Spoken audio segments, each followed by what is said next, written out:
আমি Sharif Monir Hossain, national peoples party NPP Narail জেলার president এবং কেন্দ্রীয় প্রেসিডিয়াম সদস্য, জাতীয়তাবাদী সমমনা জোটের একজন সক্রিয় কর্মী।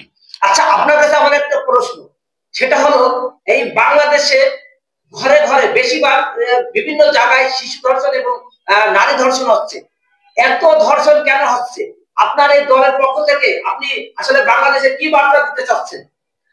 বিষয়টা এখানে চারিদিকে তো ষড়যন্ত্রের গন্ধ পাওয়া যাচ্ছে, আর বাংলাদেশের কিছু সোশ্যাল মিডিয়া আছে, বিশেষ করে ভারতীয় বিভিন্ন প্রচার মাধ্যম, গণমাধ্যম, মিডিয়া, আর বাংলাদেশের দীর্ঘ 15-16 বছরের যারা আওয়ামী ফ্যাসিবাদ, আওয়ামী সরকারের যারা দোসর দালাল, মিডিয়ার সঙ্গে যারা সম্পৃক্ত, তারা গত এই 7 মাসে বড় এই অন্তর্বর্তীকালীন সরকারকে বিভিন্ন বিষয়ে, বিভিন্ন সময়, বিভিন্ন ইস্যুতে বিভিন্ন মিথ্যাচার করে, প্রোপাগান্ডা, উস্কানিমূলক কথাবার্তা, অস্থিতিশীল পরিস্থিতি সৃষ্টি করার জন্য বিভিন্ন প্রেক্ষাপট তুলে ধরতেছে।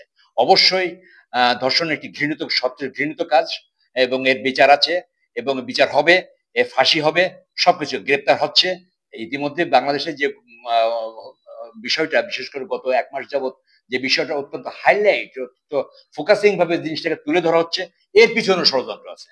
অর্থাৎ এই যে শাহবাগীরা, এই যে ইমরান সরকার এবং আওয়ামী লীগের শেখ হাসিনার দোসররা, ওই লাকি আক্তার গংরা বাংলাদেশের বিভিন্ন জায়গায় ছড়ার সিটে আছে।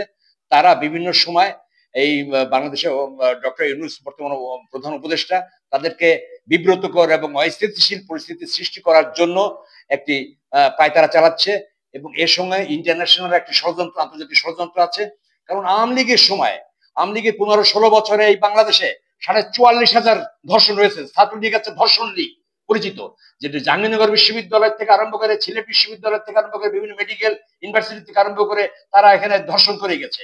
হাজার হাজার ধর্ষণ হয়েছে। সেই সময় তাদের কোনো পাওয়া যায় না। এইখানে শাহরিয়ার কবির, এই সুফিয়া কামাল, মুনতাসির মামুন, এই গংরা আছে বাংলাদেশকে ইন্ডিয়ান এজেন্ট দালাল হিসেবে বাংলাদেশকে একটু অস্থিতিশীল পরিস্থিতি সৃষ্টি করার চেষ্টা করছে। এর সঙ্গে সরকার হয়তো বিভিন্ন প্রশাসন যন্ত্র, তাদের দালালরা এখনো পর্যন্ত বিদ্যমান, যাতে করে কিভাবে, কোন কায়দায়, কোন ভাবে ইউনূস সরকারকে সরানো যায়, তাদেরকে প্রতিহত করা যায়। আমরা চাইবো আগামী দিনের বিভিন্ন সংস্কার এবং নির্বাচনের পাশাপাশি একটি শান্তিপূর্ণ সহাবস্থান, আর যাতে করে ফ্যাসিবাদ, এই ষড়যন্ত্রমূলক ভারতের দালাল এজেন্ট যারা এদেশের আছে, বিশেষ করে সেই উইচাঁদ রায়দুল্লাহ, জগৎ সেন, ঘসিটি বেগম, এদেরকে উৎখাতের মাধ্যমে একটি বাংলাদেশি সত্যিকার অর্থে জাতীয়তাবাদী শক্তি, একটি নির্বাচিত সরকার এদেশ পরিচালনা করুক, এটা আমরা চাই। আর সমস্ত বাংলাদেশের জনগণ এবং সাধারণ মানুষকে আহ্বান জানাবো, এই সমস্ত সোশ্যাল মিডিয়ার মিথ্যা কথা, উস্কানিমূলক বক্তব্য, উস্কানিমূলক কথাবার্তা, মিথ্যাচার থেকে দূরে থাকুন। সঠিকভাবে রাষ্ট্রকে পরিচালনা করার সুযোগ দিন, সংস্কারকে সহযোগিতা করুন, এবং আগামী দিনে যাতে সুষ্ঠু সুন্দর নির্বাচন হয়, এইটা আমাদের প্রত্যাশা থাকবে। সকলকে ধন্যবাদ। ধন্যবাদ।